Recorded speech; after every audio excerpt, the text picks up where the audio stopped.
एक गांव में हरिया नाम का एक किसान रहता था। इस साल हरिया ने अपने खेत में बैंगन की खेती की थी और बड़ी ही अच्छी पैदावार हुई थी। एक दिन वो खेतों से पके पके बैंगन तोड़कर शहर की सब्जी मंडी में बेचने जाता है। सब्जी ले लो, सब्जी ताजी ताजी सब्जी। शाम तक उसके लगभग सारे बैंगन बिक जाते हैं और बस थोड़े से बैंगन ही बचते हैं। हरिया बचे हुए बैंगन लेकर निकल पड़ता है।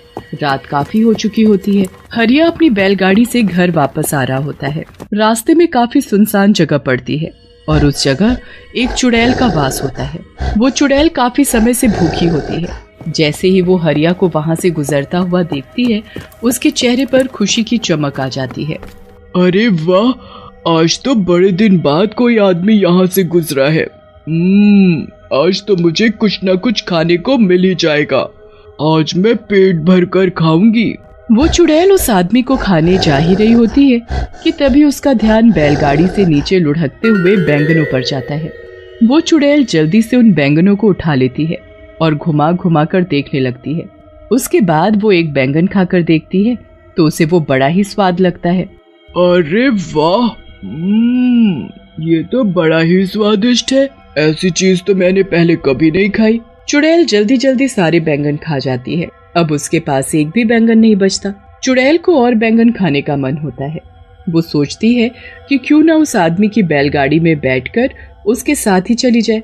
ऐसे उसे उस आदमी के पास और भी बैंगन मिल जाएंगे। वो जल्दी से हरिया की बैलगाड़ी में चढ़कर बैठ जाती है। हरिया को बैलगाड़ी में एक झटका सा महसूस होता है। वो जल्दी से पीछे मुड़कर देखता है तो उसे कोई भी दिखाई नहीं देता। अभी अभी मुझे ऐसा लगा कि मेरी बैलगाड़ी में कुछ भारी चीज गिरी है, पर यहाँ तो कुछ भी नहीं है। हरिया को वो चुड़ैल दिखाई ही नहीं देती और वो बैलगाड़ी लेकर आगे चल देता है। चुड़ैल बैलगाड़ी में बैठकर हरिया के घर तक पहुँच जाती है। हरिया तो घर के अंदर चला जाता है, पर चुड़ैल आंगन में ही रह जाती है और सबके सोने का इंतजार करती है। लता, अरे ओ लता, जरा एक गिलास पानी तो लेकर आ। अरे आप आ गए, मैं अभी पानी और खाना दोनों लेकर आती हूँ। जब तक आप मुंह हाथ धो लो। खाना खाकर सब सो जाते हैं। उसके बाद चुड़ैल उनके घर में आकर बैंगन ढूंढने लगती है। वो घर का एक एक कोना देख लेती है, पर उसे बैंगन तो कहीं नहीं मिलते।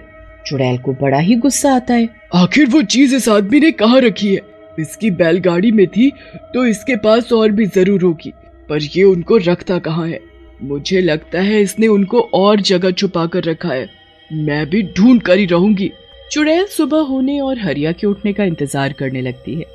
जैसे ही हरिया सुबह उठकर नहा धोकर खेतों में जाता है, चुड़ैल भी उसके पीछे पीछे निकल पड़ती है। हरिया खेतों में जाकर काम करने लगता है। चुड़ैल को अब दूर से ही ढेर सारे बैंगन दिख जाते हैं। वो तो खुशी से पागल हो जाती है। मिल गए, मिल गए। आखिर ये मुझे मिल ही गए। मुझे लग ही रहा था कि इस आदमी ने इतनी स्वादिष्ट चीज कहीं और छुपा रखी है, पर मैंने आखिरकार ढूंढ ही ली। अब चुड़ैल एक एक करके सारे बैंगन खाने लगती है। हरिया थोड़ी देर के लिए कहीं काम से जाता है और इतने में ही चुड़ैल खेतों में लगे सारे बैंगन खा जाती है। जब हरिया वापस आता है तो खेतों से सारे बैंगन गायब देख बड़ा हैरान होता है। अभी तो इन पर इतने सारे बैंगन लदे हुए थे और अब अचानक सारे के सारे बैंगन ऐसे कैसे गायब हो गए? आजकल तो बाजार में बैंगन की कितनी डिमांड है और यहाँ सारे बैंगन गायब हो गए। मुझे तो बड़ा ही नुकसान हो गया। अब मैं करूँ तो क्या करूँ? हरिया वहाँ सर पकड़कर रोने लगता है। उसके महीनों की मेहनत बर्बाद हो जाती है। चुड़ैल हरिया को ऐसे रोते देखती है तो उसे बहुत ही बुरा लगता है। उसे समझ ही नहीं आ रहा होता कि अब वो कैसे सब कुछ ठीक करे जिससे हरिया का कोई नुकसान ना हो। मेरी वजह से इस भले आदमी का इतना नुकसान हो गया। इसके सारे बैंगन मैं खा गई। अब मुझे ही दोबारा इनको उगाना होगा। अगले दिन हरिया इस टेंशन में बहुत बीमार पड़ जाता है और उसका खेतों पर जाना बिल्कुल बंद हो जाता है। चुड़ैल इसी चीज का फायदा उठाती है और अगले दिन से खुद खेतों में काम करना शुरू करती है। वो पूरा खेत पहले अच्छे से साफ करती है और फिर उसमें बीज बोती है। उसके बाद वो रोज खेतों में पानी डालने आती है। बड़ी मेहनत के बाद वो बैंगन के पौधे उगने शुरू होते हैं। चुड़ैल उनको देख बड़ी ही खुश होती है। अरे वाह, आखिर मेरी मेहनत रंग ला रही है। आज इसमें पौधे निकलना शुरू हुए हैं, कल ये बड़े भी हो जाएंगे और फिर इनमें बैंगन लगेंगे। चुड़ैल अब उनके बड़े होने का इंतजार करने लगती है, पर वो तो अभी भी वैसे के वैसे ही होते हैं। अब चुड़ैल को समझ आ जाता है कि ये पौधे इतनी जल्दी थोड़ी बड़े हों। फिर वो परेशान हो जाती है कि कैसे उनको जल्दी बड़ा किया जाए, जिससे कि उसमें समय से पहले ही बैंगन उगना शुरू हो जाए। चुड़ैल इस बात का हल निकालने के लिए फिर वापस उसी जगह पर जाती है जहाँ उसका वास था। वहाँ जाकर वो अपनी चुड़ैलों में सबसे शक्तिशाली चुड़ैल के पास जाती है और उससे इसका हल पूछती है। हे चुड़ैलों की चुड़ैल, मुझे कोई ऐसा उपाय दो जिससे मैं जल्दी से खेतों में बैंगन उगा सकूं। क्या? ये तू क्या बोल रही है? तुझे बैंगन की खेती करने की क्या जरूरत पड़ गई? बस मैं क्या बताऊं, मैंने पहली बार बैंगन चखे और वो मुझे इतने स्वाद लगे कि मैंने किसी गरीब और भले आदमी के खेतों के सारे बैंगन खा लिए। बेचारा इस सदमे में बीमार हो गया, बहुत रो रहा था, तो मुझे देखकर बिल्कुल अच्छा नहीं लगा। मैंने उसकी मदद करने की कोशिश की और उसके खेतों में फिर से बैंगन की खेती शुरू कर दी, पर अब वो पौधे अपने तरीके से धीरे धीरे उग रहे हैं। ऐसे तो वो बहुत वक्त लगाएंगे और महीनों में उसमें बैंगन उगेंगे।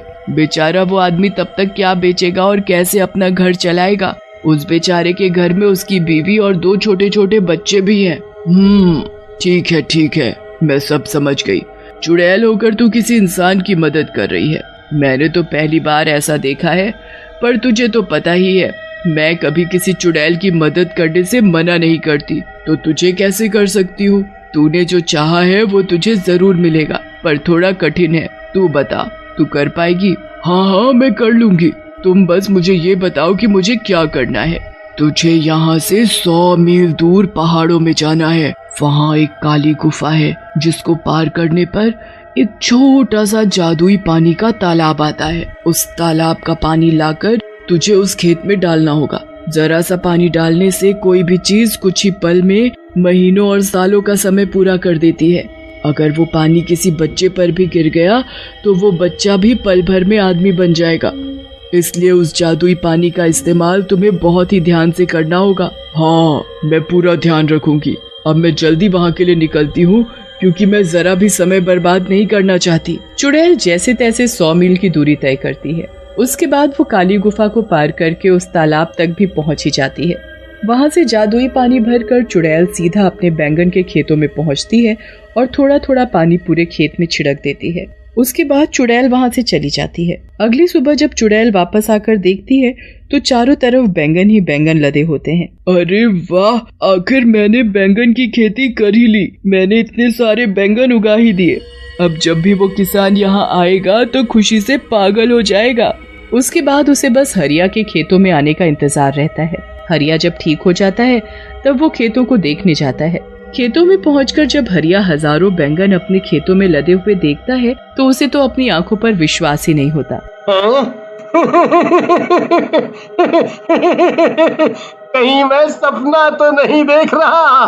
पहले मेरे खेतों से सारे बैंगन अचानक गायब हो गए, फिर उसी खेत में इतने सारे बैंगन अचानक से उग गए।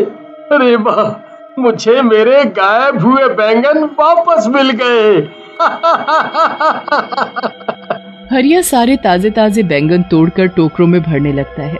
धीरे धीरे करके सारे टोकरे बैंगनों से भर जाते हैं। हरिया सारे टोकरे अपनी बैलगाड़ी में रखता है। घर जाकर लता को सारी बात बताता है।